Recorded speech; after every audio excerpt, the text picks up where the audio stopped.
Good afternoon, ladies and gentlemen, and welcome to the EMMERSON PLC investor presentation. Throughout this presentation, investors will be in listen-only mode. Questions are encouraged and could be submitted at any time via the Q&A tab situated on the right-hand corner of your screen. Simply type the question and press send.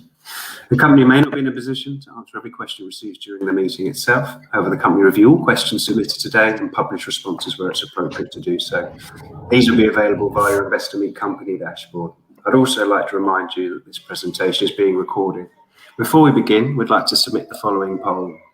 I'd now like to hand you over to Graham Clark, CEO, and Hayden Locke, Executive Director of EMMERSON PLC. Good afternoon. Good afternoon, everybody. It's Graham speaking. I'm going to start the presentation and then I'll hand over to Hayden for the second part, and then we will answer as many questions as we can. So I'd just like to start with this first slide, really just as a reminder of the highlights of what is a truly exceptional project. It is without doubt the standout project in the potash development space.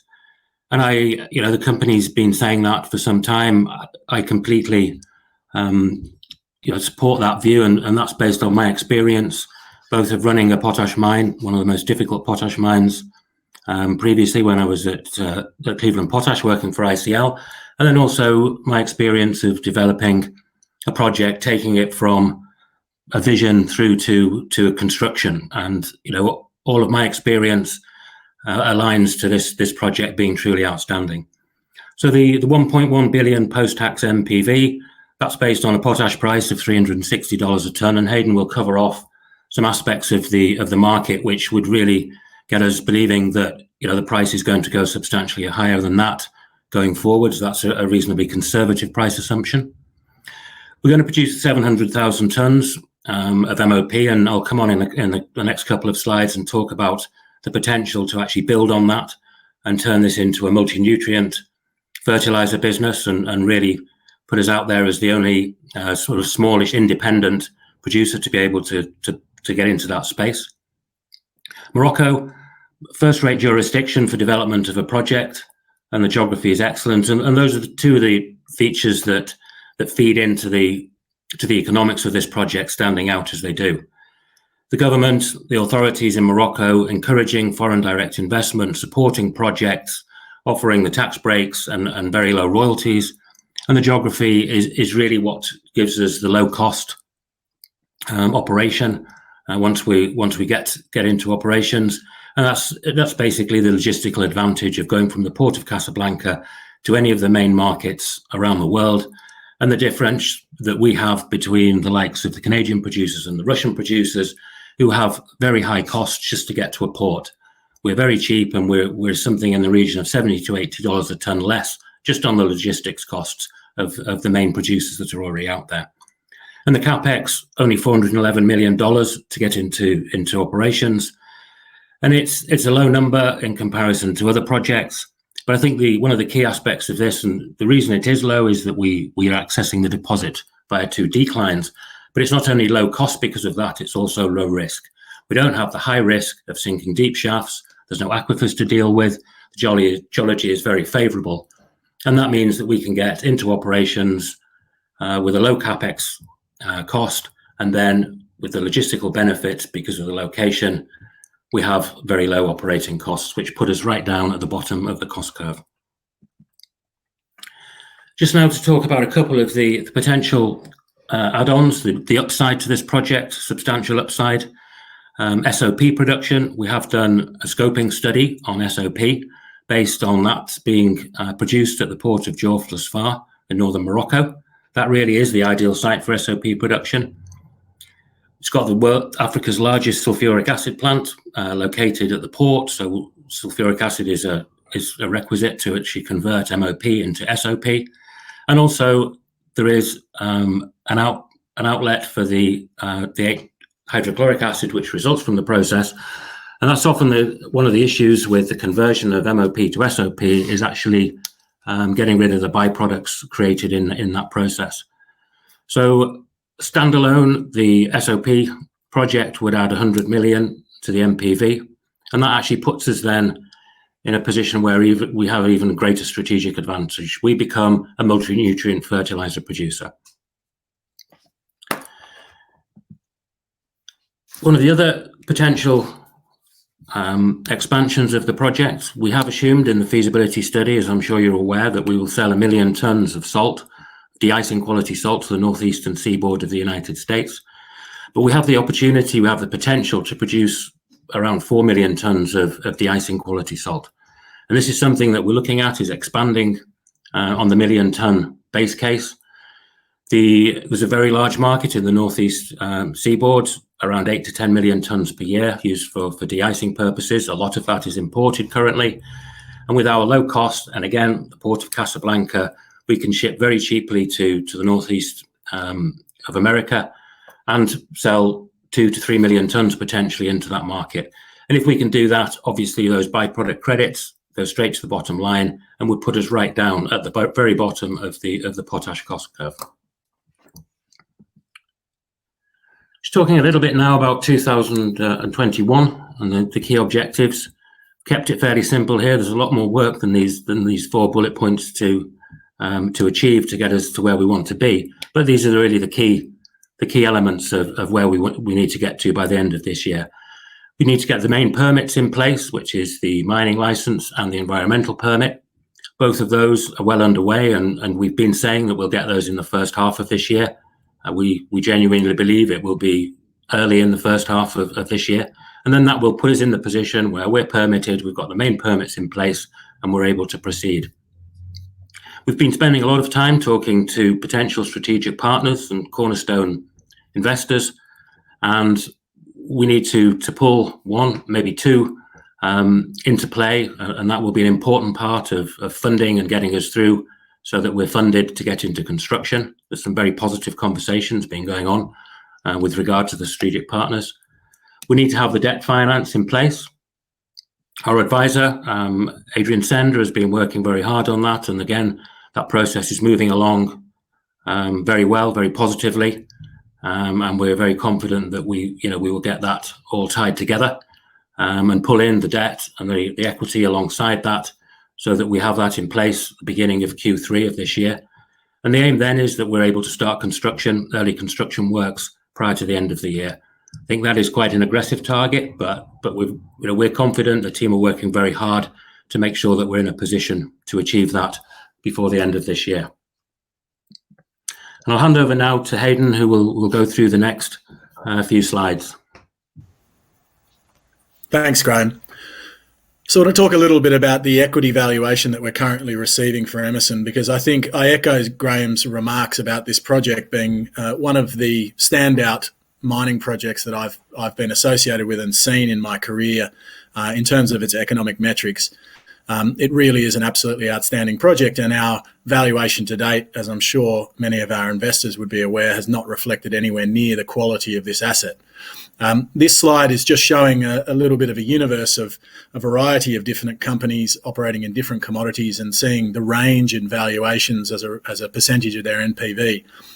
As a general rule, it's accepted that a feasibility study stage company approaching construction of a mine would be trading reasonably in the 20 to 25% range of NAV. Best-in-class projects will often trade at significant premiums to that. But in any which way you look at it, Emerson is trading at a significant discount. Now, the question is, why is that? Well, some of that could be attributed to not having our permits. Some of it could be attributed to not having funding in place. But 2021 is going to be a year where we seek to address virtually all of those aspects of any potential discount.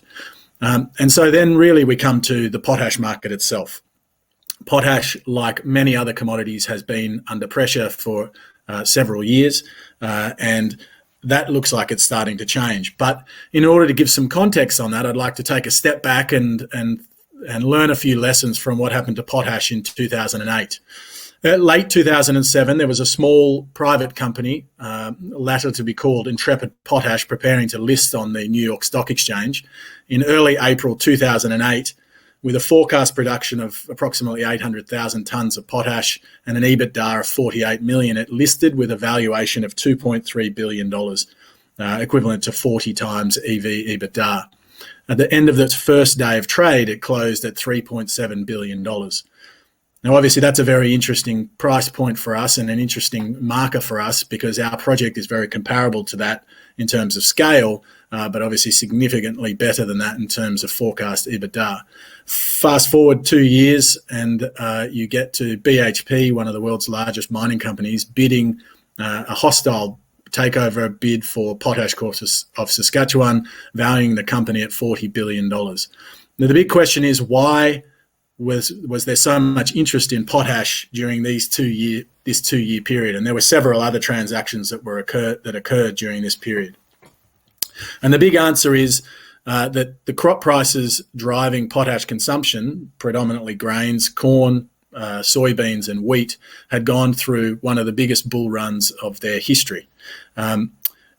In late 2007, early 2008, those prices jumped significantly, and with that there was a commensurate increase in demand and interest in MOP. And what this slide is showing is the bull market run of MOP prices in late 2007 and early 2008, up to a peak of nearly $900 a tonne in the Brazilian market, before coming back and settling for a nearly 10-year average of about $550 a tonne. So what are the impacts of these higher potash prices for a project like Chemisat? Well, we've obviously run our NPVs at $1.1 billion at an assumed potash price of $360 a tonne. If we assume we get back to anywhere near that 10-year average and the last time that we had a bull run in the potash market, then our NPV8 increases substantially up to $2.2 billion with an EBITDA of over $400 million per annum. I think there's another step to take in this, is that potash companies are typically valued on a forward EV/EBITDA multiple of 10 times, significantly higher than your traditional mining company, which would put a valuation at a $600 a tonne potash price at nearly $5 billion US. So a significant impact on our valuation to the upside if we return to that pricing scenario that we saw in 2008 to 2015. So what's happening right now in the market? Well, grain prices are booming, and that is being reflected through into all of the fertiliser space.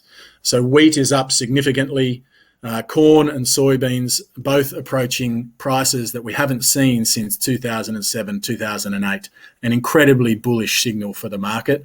And the grain prices that we're looking at here tend to be a really solid lead indicator for what's about to happen in the potash market and the broader fert space. Potash demand remains incredibly stable on the downside, and it's forecast to continue to grow between 2 and 3% over the next 10 to 15 years. It's generally considered a boring market, but every now and then you have these moments where significant price movement can occur, and we're already starting to see that movement occurring in the broader fert space, and potash is benefiting significantly from that. So what does that mean for an asset like Chemisat when you consider the supply perspectives of the potash market? Potash is an incredibly tightly controlled market. There are 7 large producing companies that dominate the market for potash. And what that means is any new supply of potash coming into the potash market while prices are going through this sort of a boom are going to be incredibly strategically valuable. And we expect to see a significant uptick in interest from groups as we get closer to delivering this project and becoming the only mid-tier potash producer in the market. I'll hand back to Graham. Okay, thanks, Hayden. And I think it's very clear, and it's quite simple. The potash market, it is driven by wheat and grain and crop prices. And what we all have to bear in mind is, this is the sort of fundamentals behind this project. The world's population is growing. It's going to grow to the extent that by 2050, the world has to grow 60% more food than it's growing now. The only way to do that, from reducing arable land available, is to apply more fertilizer and to apply it in the right proportions, adding the nutrients back to the soil so that we can actually maximize yields to address the world's biggest issue, which is food security. So fundamentally, there is always going to be a need for potash. There's going to be an increasing need for potash, and the opportunity for an independent producer with the sort of strategic advantage of having the product available outside of the very well controlled cartel-like producers. And I say the word cartel, having worked in that world previously, and that's what it is. It is very well controlled. So we have a massive strategic potential value by being an independent producer, and hopefully, Hayden going through the sort of fundamentals behind that is, makes the potential increase in value clear to everybody. So there is outstanding NPV and equity upside on this project. The location, I can't sort of reiterate that enough. It gives us a huge advantage, strategically placed. We can access the Brazilian market for $100 a tonne less than the Canadians, but there's the African market, the growing African market, and there's a ready market in Morocco. Morocco is importing 800,000 to 1 million tonnes of MOP a year into the country, largely going to OCP for them to make multi-nutrient fertilizers. So a producer in country, there's obvious opportunities for our product not to have to go very far at all from the site, from the production site. With the potential add-on of SOP as well as the salt as a byproduct, we actually sit ourselves there as a very rare, very highly valuable company, multi-nutrient fertilizer producer, independent of the large producers. And the availability of our offtake, and I know there's a few questions probably on the offtake, but at the moment that is of huge value to us because it gives us the opportunity to talk to potential strategic partners about them securing an offtake for product rather than having to go to the big producers who are often their competitors in the fertilizer world. The target, all of the activities this year is aimed at us being able to start early construction works by the end of this year, and that is our target. It's a very aggressive target, but if we can get everything in place, ready to do that, then we really will be turning the significant potential of this project into massive value going forwards. So I think that's it really for the presentation. So we're happy now to hand back and we'll answer some questions. Fantastic. Graham, Hayden, thank you very much indeed.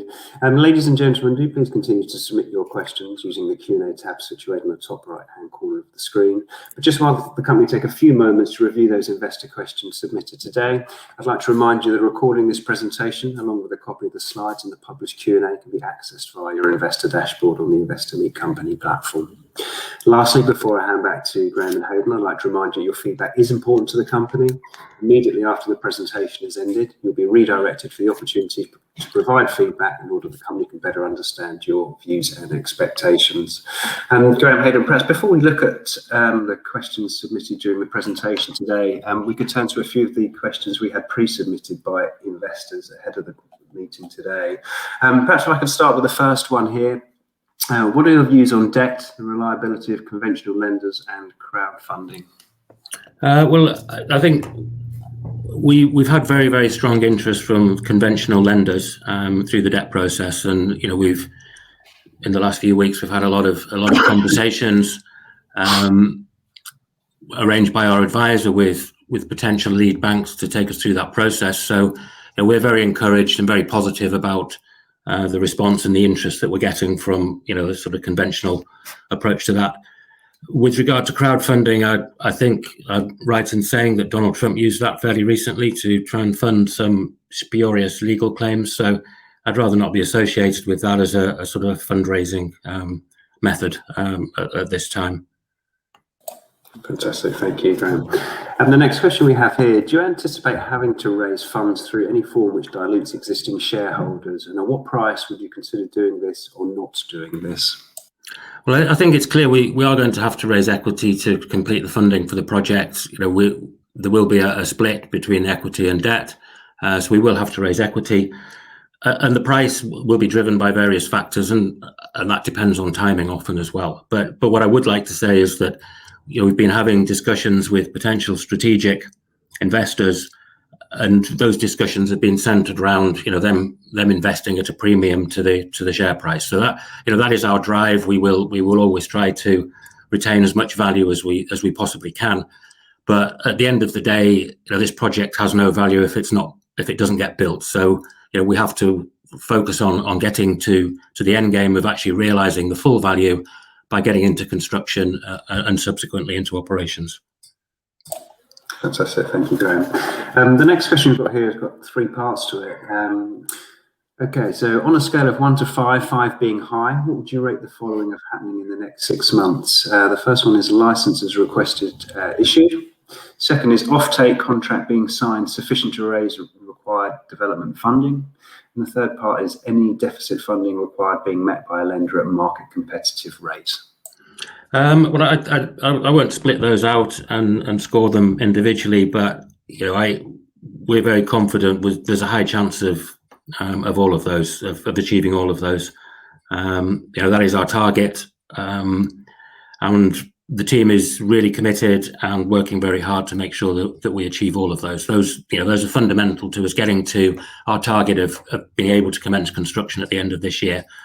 So we're confident, and I can assure you all that the team are extremely committed and working very hard to make sure that we do achieve all of those.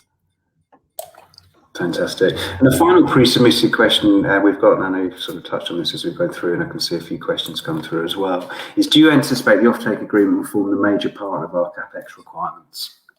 Well, I think an offtake will be required to support the debt funding. That's clear.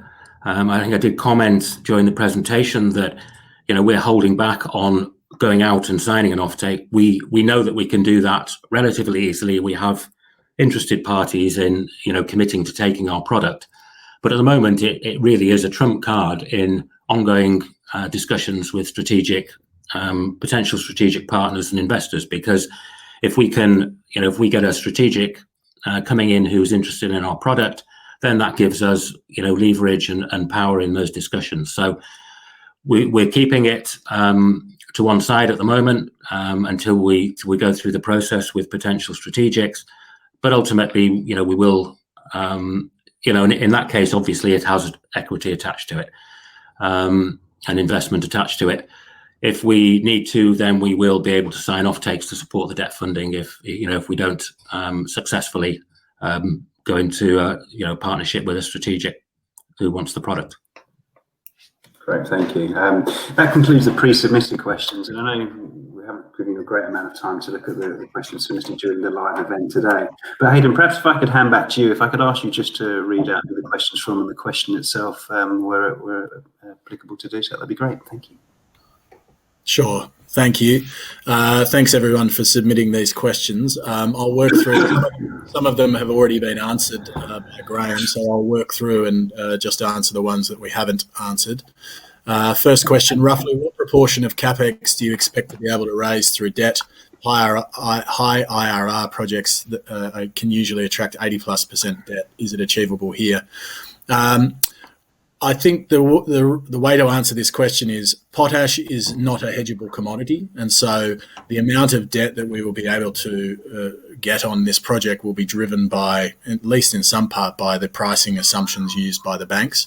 I wouldn't expect it to be as high as that, and I'm not sure that as a company about to start developing a project that we would be looking for debt of that sort of quantum, just because it adds significant risk. But we certainly see this project as able to deliver the usual 2/3, 1/3, or even better than that debt equity split. Next question.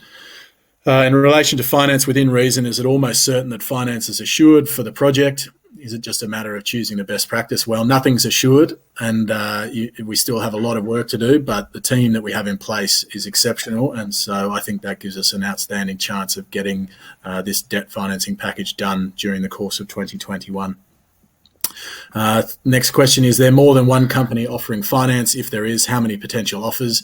Well, we can't really talk about specifics, but needless to say, we're talking to multiple different parties on both debt and equity.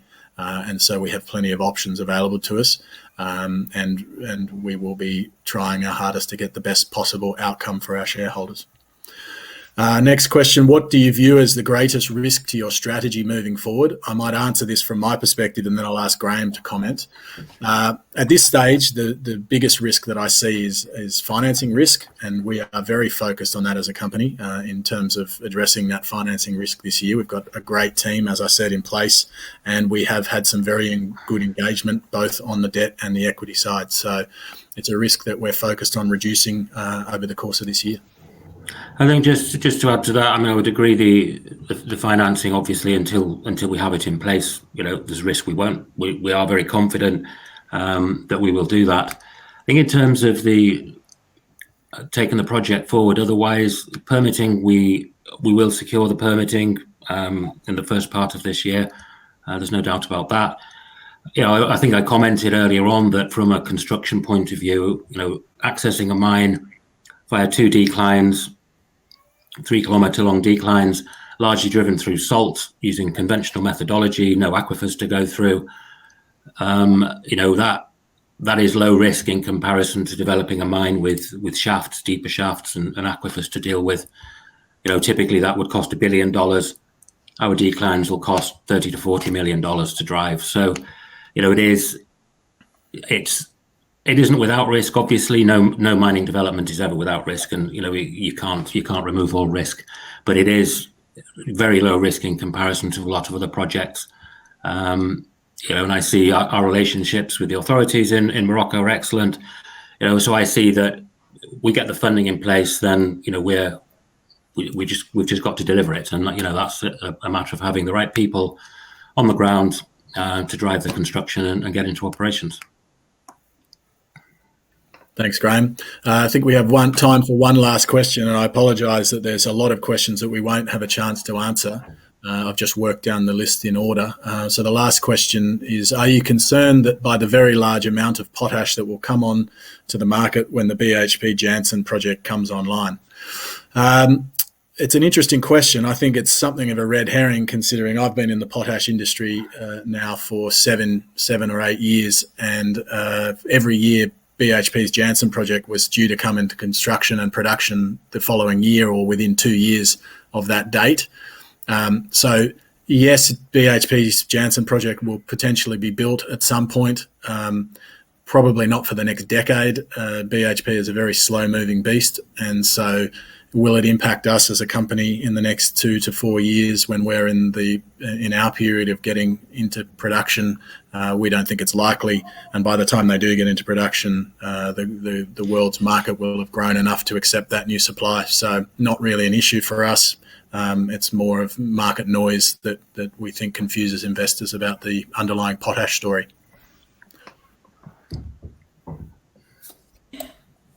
Fantastic. Thank you very much indeed, Graham. Thank you, Hayden, for running through those questions. And of course, the company will review all questions submitted by investors today, and where appropriate, publish those back out on the platform.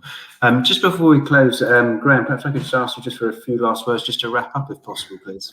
I will do, and I'll just try and answer 2 or 3 more of the questions. I've just been skimming down in my answer.